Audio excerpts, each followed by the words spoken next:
ख़वातीन जहां रंग बिरंगे कपड़ों और बनाव सिंगार की शौकीन होती हैं, वहीं खूबसूरत जेवरात भी सिन्फ नाजुक की कमजोरी होते हैं। यही वजह है कि हीरे, जवाहरात और सोना चांदी अपनी कीमत और खूबसूरती के अलावा ज़ेबाइश के बायस भी लोगों में हमेशा से मकबूल है।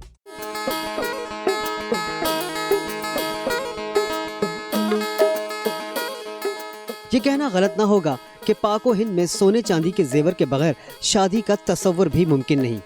सोने का जेवर सकाफत में इस कदर रच बस गया है कि इस्तिताअत न रखने के बावजूद लोग उधार लेकर भी जेवरात का बंदोबस्त जरूर करते हैं। खाम धातों को खूबसूरत और बेश कीमत जेवरात में तब्दील करने का अमल मट्टी को सोना कर देने वाले उन कारीगरों का मोहताज होता है जो अपनी महारत में ऐसा मलका रखते हैं कि देखने वाला देखता रह जाता है। कारखानों में लाया जाने वाला सोना चांदी बहुत से मराहिल से गुजरकर खूबसूरत और दीदाजेब जेवरात की शक्ल इख्तियार करता है।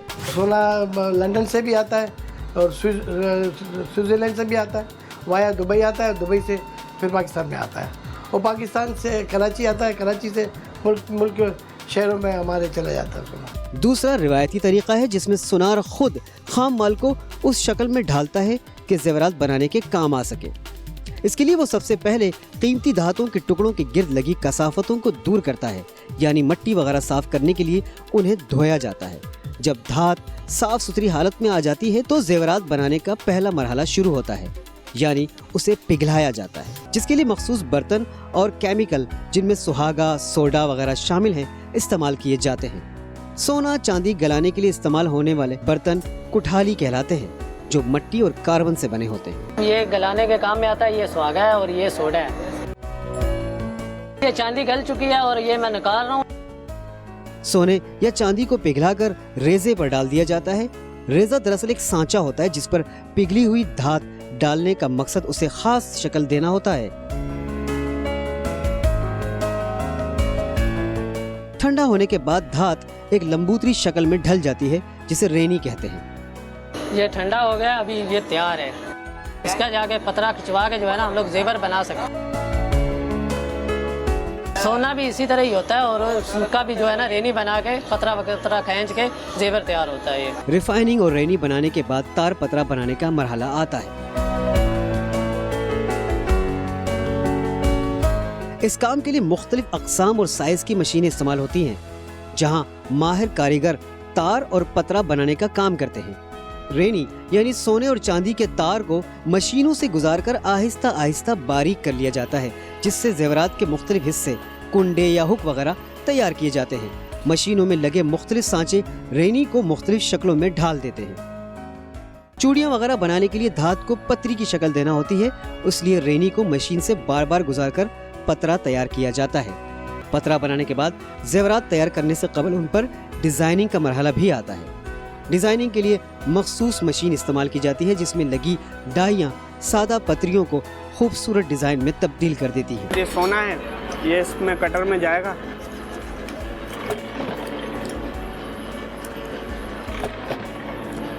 इस शक्ल में ये बाहर निकलता है। मुख्तलिफ इलाकों के रहने वाले मुख्तलिफ डिजाइन पसंद करते हैं, इसीलिए जेवरात की डिजाइनिंग भी मखसूस होती है। ये झूमर है, ये हमारी डिज़ाइनिंग है। ये सारा यही मैन्युफैक्चरिंग वगैरह होता है, कटिंग होता है, डिज़ाइनिंग बनती है, फिर ये पूरे वर्ल्ड वाइड मतलब जाता है, दुबई वगैरह। पतरे पर डिजाइन बनने के बाद जेवरात की बुनाई शुरू हो जाती है। सोने या चांदी के छोटे छोटे टुकड़ों को महारत से खूबसूरत अंदाज में जोड़कर दीदाजेब जेवरात तैयार किए जाते हैं। यूँ तो मुख्तलिफ डिजाइन के जेवरात बनाने के तरीके और उन पर सर्फ होने वाला वक्त भी मुख्तलिफ होता है। जैसे हार बुंदों के एक सेट की तैयारी के लिए कारीगर को 5 से 6 घंटे दरकार होते हैं। ये जो सा मैंने डिज़ाइन बनाया है इस शेप में आएगा बिल्कुल। इसमें भी काम थोड़ा बहुत बाकी है, जैसे ये पीस लगे हुए हैं, ये भी आएंगे, अभी नग लगेंगे। अभी चूड़ियाँ बनाने का काम ज़्यादा मुख्तलिफ और मुश्किल होता है। हमारे पास रेनी आती है, उसको हम तार पतरे पे खिंचवा के ये पतरा बनवाते हैं। अब ये पतरा बन गया, अब ये आपके सामने के बिल्कुल ये पतरा है। फिर इसे हम उभार करते हैं। उभार के लिए हमारे पास मशीन है, उसकी गिट्टियाँ होती हैं, उसमें हमें जैसा उभार, ये फ्लैट उभार चाहिए तो इस पर फ्लैट उभारा जाता है, गोल उभार चाहिए तो गोल उभारा जाता है। इस पर डायमंड टूल लगते हैं। डायमंड टूल से उसकी ये कटिंग होती है जो आपको नज़र आ रही होगी इसके ऊपर। तो हम फिर उसको कॉपी करते हैं दूसरी चूड़ी के ऊपर या उससे अच्छा करने की कोशिश करते हैं। चूड़ी और उस पर डिजाइनिंग करने वाली मशीन पर काम करने के लिए बहुत ज्यादा महारत की जरूरत होती है। जरा सी गलती की सूरत चोट लगने और माली नुकसान का अंदेशा होता है। चूड़ियों की डिजाइनिंग के लिए मशीन पर नंबर्स की सेटिंग की जाती है। ये क्रॉस कट आप देख रहे होंगे, काटी बनी हुई है। अब उसको बनाने के लिए, काटी बनाने के लिए मेरे को अब ये 20 पे लाना पड़ेगा। एक क्रॉस इधर से लग गया, एक क्रॉस इधर से लग गया, सवाल जवाब आके काटी बन गई इसके ऊपर। ये गोलियां, छोटी छोटी गोलियां और ये चांद। ये चूड़ियाँ मुकम्मल हो चुकी हैं, तैयार हो चुकी हैं। चूड़ी तैयार होने के बाद उस पर रंग किया जाता है, जिसके बाद चूड़ियाँ फरोख्त के लिए दुकानदारों के सुपर्द कर दी जाती हैं। ज़ेवरात की मुख्तलिफ शक्लें तैयार करने के लिए मुख्तलिफ तरीके इस्तेमाल होते हैं। 18 कैरेट का सोना है इसलिए काला ही है, और 24 कैरेट का जो सोना होता है उसको काला नहीं होता। इसको कितना भी गर्म कर दो, लाल कर दो, पीला कर दो, अपने शक्ल में रहता है 24 कैरेट का सोना। पहले झाला मोम में जमा के इसको, उसके बाद तेजाब से उसने किया झलाई वलाई करने के बाद जिसकी शक्ल ऐसी आ जाएगी, फिर ये चला जाएगा पॉलिश के ऊपर। ये सोने का तार है, बाकायदा खींचा गया है, और इसके बाद इसकी छोटी छोटी बारीक कड़ियाँ बनाई गई हैं। और कड़ियाँ जो आप ये देख रहे हैं मखसूस साइज़ में काटी जाती हैं, बाकायदा इसका एक मखसूस साइज़ होता है। वैसे तो चैनें मशीन पे भी तैयार हो रही हैं, मगर कई लोग हैंडमेड चैन के शौकीन होते हैं। वो कहते हैं कि हमें हाथ की बनी हुई चीज़, पायदार चीज़ चाहिए, तो वो सुनार को फिर एक्स्ट्रा मजदूरी दे के उस चीज़ को तैयार करवाते हैं। दौरे जदीद में ज़ेवरात की सनत में भी जदीद तरीक़े अपनाए जा चुके हैं। इनमें से एक तरीक़ा लोस्ट वैक्स कास्टिंग का है। इस अमल में रबर की डाली और एक मशीन इस्तेमाल की जाती है। मोम मशीन से निकलकर डाई या सांचे में आता है और जेवर की मतलूबा शक्ल इख्तियार कर लेता है। हमने डाई के अंदर से वैक्स का पीस निकाला, ये रिंग्स की शक्ल थी। ये फर्स्ट प्रोसीजर था इसका।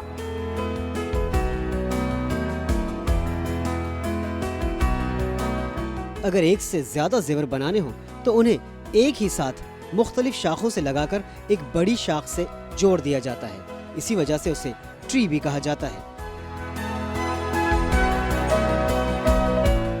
जैसा कि आप देख रहे हैं ये झाड़ बन चुका है और इसके बाद अब ये नेक्स्ट स्टेज में जाने वाला है। अब हम इसको नेक्स्ट स्टेज में करते क्या है कि ये एक लोहे का सिलेंडर टाइप एक शेप होती है, हम उसको इसके ऊपर आहिस्ते से चढ़ाते हैं कि ये किसी चीज़ से टच ना हो और ये इजीली इसके ऊपर आ जाए। उसके बाद इसके अंदर एक सील लगती है, वैक्स की सील होती है।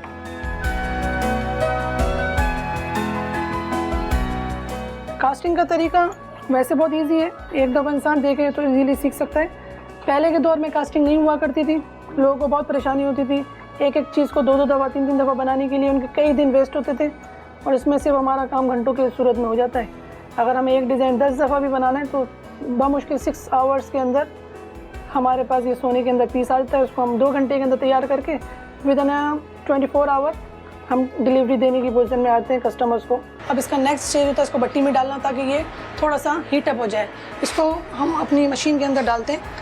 ये हमारी ये भट्टी कहलाती है, इसके अंदर हम इसको रखते हैं।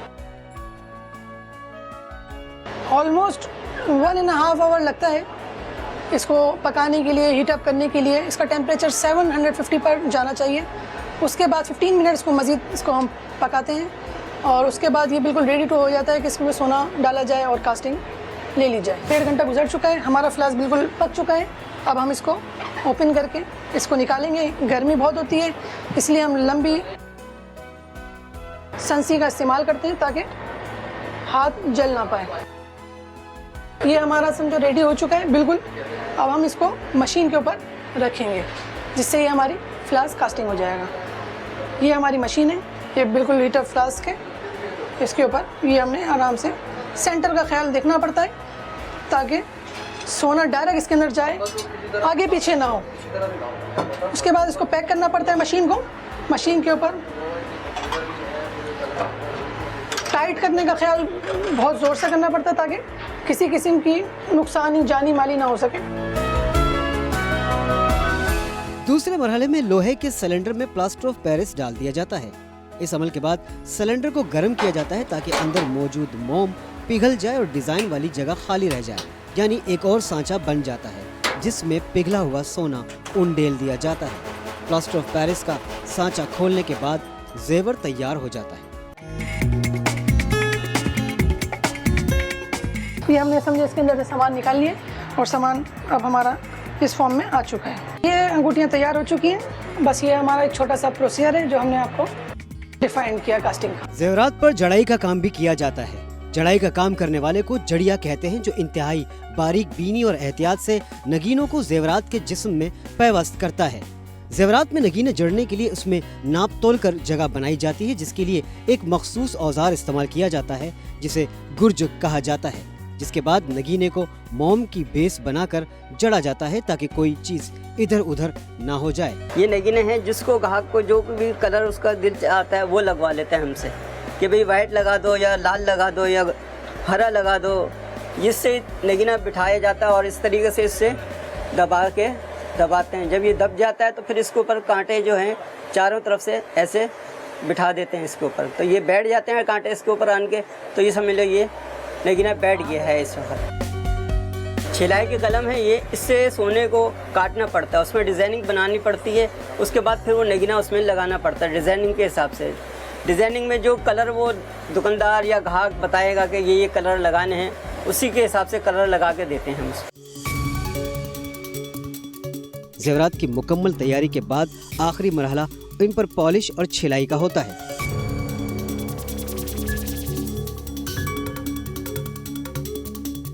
पॉलिश और छिलाई के बाद बनाई का अमल मुकम्मल हो जाता है। जो भी ज्वेलरी है हमारे पास, तो सेट वगैरह है, तो उसको हम पहले वैक्स पे जमाते हैं। तो वैक्स पे जमाने के बाद जिस जगहों पे हमें मैट करनी होती है उस जगह को हम ओपन छोड़ते हैं। फॉर एग्जांपल डाई का सामान है, कोई पतरा है, कोई ऐसा सादा एरिया है जहाँ पे हमने मैट दिखानी है, तो हम उसको ओपन रखेंगे। बाकी जो भी चैन वगैरह है, बॉल है या जो भी बारीक उसमें मतलब आइटम्स लगे हुए हैं, उसको हमने वैक्स से ही पैक करना होता है। जब हम उसको पैक कर लेते हैं फिर उसके बाद हम उसको मतलब गन से मैट करते हैं।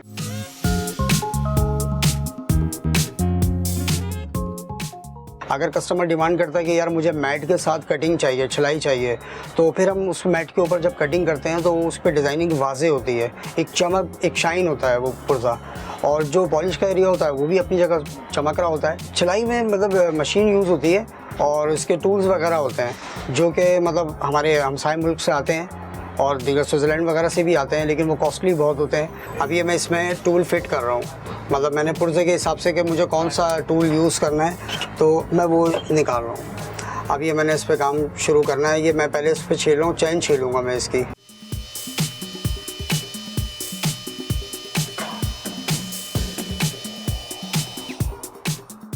इसमें सोना सारा आगे जा रहा है, जो इस पर सोना उतर रहा है इसको हम छिलन बोलते हैं।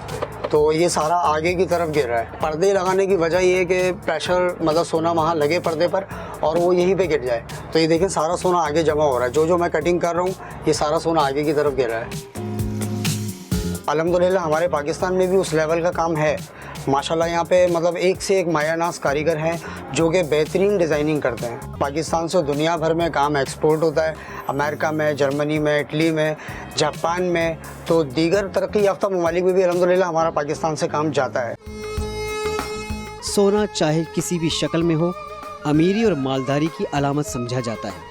बिलाशुबा सोने चांदी के जेवरात की अहमियत अब तक अपनी जगह कायम और दायम है और शायद उस वक्त तक कायम रहेगी जब तक ये दुनिया आबाद है। YouTube पर गूगली न्यूज देखने के लिए youtube.com की सर्च बार में गूगली न्यूज टीवी टाइप करें। गूगली न्यूज के पेज पर सुर्ख रंग के सब्सक्रिप्शन वाले बटन पर क्लिक करना ना भूलिए। YouTube पेज पर अपलोड होने वाली वीडियोस से बाखबर रहने के लिए बेल आइकन पर क्लिक कीजिए। आपको हर नई वीडियो के बारे में नोटिफिकेशन मौसूल हो जाएगा।